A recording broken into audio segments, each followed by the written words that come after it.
ഇപ്പോൾ നിലവിൽ ലഭിക്കുന്ന സൂചനകൾ പറയുമ്പോൾ വി.എസ്. രഞ്ജിത്ത് ചേരുന്നു. രഞ്ജിത്ത്, പി.കെ. കുഞ്ഞാലിക്കുട്ടി IT വ്യവസായം, കെ.എം. ഷാജി തദ്ദേശ സ്വയംഭരണം, N. ഷംസുദ്ദീൻ വിദ്യാഭ്യാസം, അബ്ദുൾ ഗഫീർ ഫിഷറീസ്, നഗരാസൂത്രണം, ഇങ്ങനെയാണല്ലേ?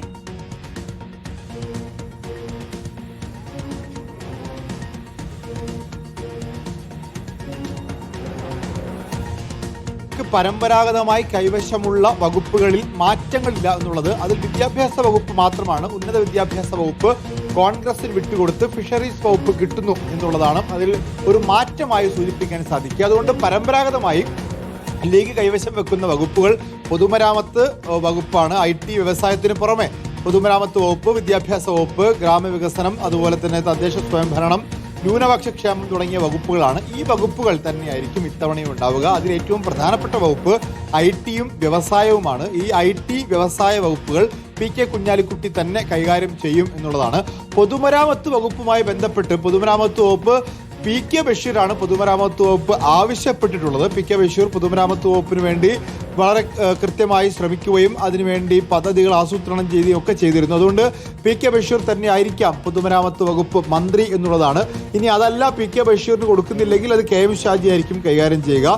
പൊതുമരാമത്ത് വകുപ്പ് പി.കെ. ബഷീറിനാണ് എങ്കിൽ തദ്ദേശ സ്വയംഭരണ വകുപ്പ് ആയിരിക്കും പൂർണ്ണമായും, അതായത് അത് നഗരവികസനം, ഗ്രാമവികസനം എന്നിങ്ങനെ വേർതിരിക്കാതെ തദ്ദേശ സ്വയംഭരണം പൂർണ്ണമായും കെ.എം. ഷാജി കൈകാര്യം ചെയ്യുന്ന തരത്തിലേക്കായിരിക്കും കെ.എം. ഷാജി ആ വകുപ്പ് എടുക്കുന്നുണ്ടെങ്കിൽ ഒരു പ്രധാനപ്പെട്ട വകുപ്പും മന്ത്രിസഭയിലെ 2ാം സ്ഥാനക്കാരനെന്ന രീതിയിൽ കെ.എം. ഷാജി തന്നെയായിരിക്കും ആ വകുപ്പുകൾ കൈകാര്യം ചെയ്യുക.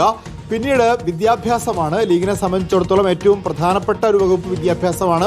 വലിയ വിവാദങ്ങൾക്ക് സാധ്യതയുള്ളൊരു വകുപ്പ് വിദ്യാഭ്യാസമാണ്.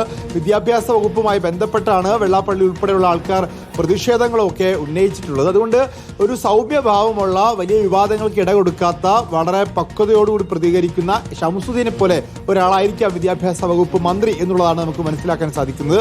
മറ്റൊന്ന് വി. അബ്ദുൾ ഗഫൂർ ആണ്. അദ്ദേഹം ഒരു മന്ത്രിസഭയിലേക്ക് എന്ന് മാത്രമല്ല നിയമസഭയിൽ തന്നെ പുതുമുഖമായിട്ട് വരികയാണ്.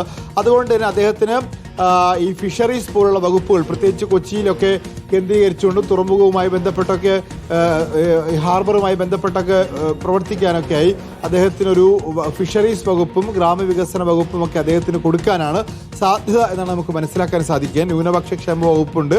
അതും ഒരുപക്ഷെ അബ്ദുൾ ഗഫൂറോ അല്ലെങ്കിൽ അത് പി.കെ. കുഞ്ഞാലിക്കുട്ടിയെ നേരിട്ട് കൈകാര്യം ചെയ്യുകയോ ചെയ്തേക്കാം എന്നാണ് നമുക്ക് മനസ്സിലാക്കാൻ സാധിക്കുന്നത്. ലീഗിന്റെ മന്ത്രിമാർ ആരൊക്കെ എന്നുള്ളതിൽ തീരുമാനമായി കഴിഞ്ഞതാണ്. വകുപ്പുകൾ ഏതൊക്കെയെന്ന് സംബന്ധിച്ചുള്ള സൂചനകളാണ് ഇപ്പോൾ പുറത്തുവരുന്നത്.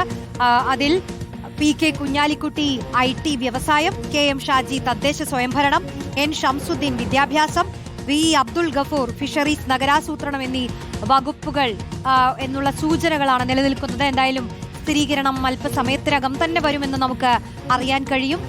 വി.എസ്. രഞ്ജിത്തും റഹീസ് റഷീദുമാണ് വിശദാംശങ്ങൾ നൽകിയത്.